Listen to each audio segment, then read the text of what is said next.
जगन्नाथ भगवान पहुंडी करते हैं, मतलब उल्टी यात्रा करते हैं, बाहुड़ा यात्रा बोलते हैं उसको। जब गुंडीचा से वापस रथ आता, बंधुओं एक बार अपने जीवन में रथ यात्रा का दर्शन जरूर कीजिएगा। आप ये सोच लीजिए त्रिलोकीनाथ ब्रह्मांड नायक भगवान स्वयं रथ पर आरूढ़ होकर के पूरे विश्व को दर्शन देते हुए चलते हैं महाप्रभु जगन्नाथ जी। एक बार अपनी जीवित अवस्था में, प्राण निकले उससे पहले, महाप्रभु जगन्नाथ जी को नंदी घोष, उनके रथ का नाम है नंदी घोष, उस रथ पर दर्शन जरूर कीजिए। उसका कितना पुण्य बताया गया। और उससे भी ज्यादा पुण्य महाप्रभु जगन्नाथ जी रथ से चल करके जहां जाते हैं गुंडीचा, वहां दर्शन करने का पुण्य तो उसका तो वर्णन ही नहीं कर सकते, कितना पुण्य है।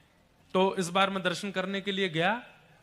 स्कंद पुराण में नारद जी महाराज ने पूछा व्यास जी से कि भगवान का जो ये जगन्नाथ विग्रह है, ये तो लकड़ी का है, दारू ब्रह्म है, लकड़ी को दारू कहते हैं, दारू ब्रह्म है जगन्नाथ जी, लकड़ी के हैं। लोग ये विश्वास कैसे करेंगे कि ये साक्षात परमात्मा है?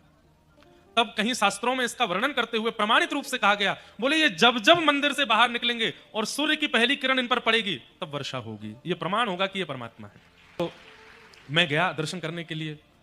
तो जब हमको तो सब मठ मंदिर के लोग जान जाते हैं, हमारी कथा वक्ता होने का एक बहुत बड़ा फायदा, हमको सारे पुजारी सब मठ मंदिर के महंत सब जानते हैं, खींच खांच के हमको अंदर ले जाते हैं।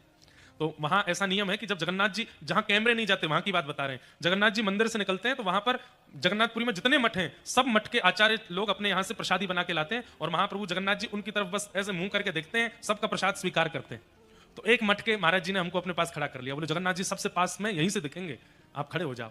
तो मुझसे वो चर्चा कर रहे थे, बोले इंद्रेश जी ऐसा शास्त्रों में वर्णन है कि महाप्रभु जगन्नाथ जी जब भी बाहर आएंगे और सूर्य की किरण पहली उन पर पड़ेगी तो वर्षा की एक बूंद गिरेगी जरूर। मेरे मन में ऐसी भावना उत्पन्न होने लगी कि लाला तू हमारे ब्रज को है, कहीं अब के बाहर आयो वर्षा नहीं भई तो हमारी तो नाक कट जाएगी यहाँ से। तो जैसे अपने गांव का व्यक्ति किसी प्रतियोगिता में भाग ले तो यूं रहता है जीते, ऐसी भावना चित्त में आने लगी। अरे भैया ब्रजवासी की लाज रखियो। तो मन में घबराहट हो रही थी, क्यों? क्योंकि दूर दूर तक एक भी बादल नहीं आकाश में, तमतमाता हुआ जून जुलाई के महीने में होती है रथ यात्रा, भीषण गर्मी, मैं कहूं ऊपर एक वो बादल नहीं है। और वो विजय घंट बजाते हैं वहां पर जब जगन्नाथ जी चलते हैं ना, तो ऐसे पंडा पुजारियों के कंधे पे हाथ धर के वो अनुभव कैसा है मैं क्या बताऊं, रोंगटे खड़े होते हैं स्मरण करके।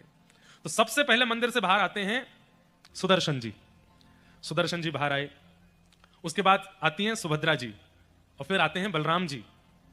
अभी तीनों निकल के चले गए, वर्षा नहीं भाई, अब आई जगन्नाथ जी की बारी। और जगन्नाथ जी जब आते हैं तो भीड़ भी बहुत हो जाती है, और मैं कहूं एक बादल नहीं है, एक बादल नहीं है। अब मुझे बादलों की चिंता ज्यादा कि बरसे को तो सही, ये प्रमाणित होना चाहिए कि ये परमात्मा है।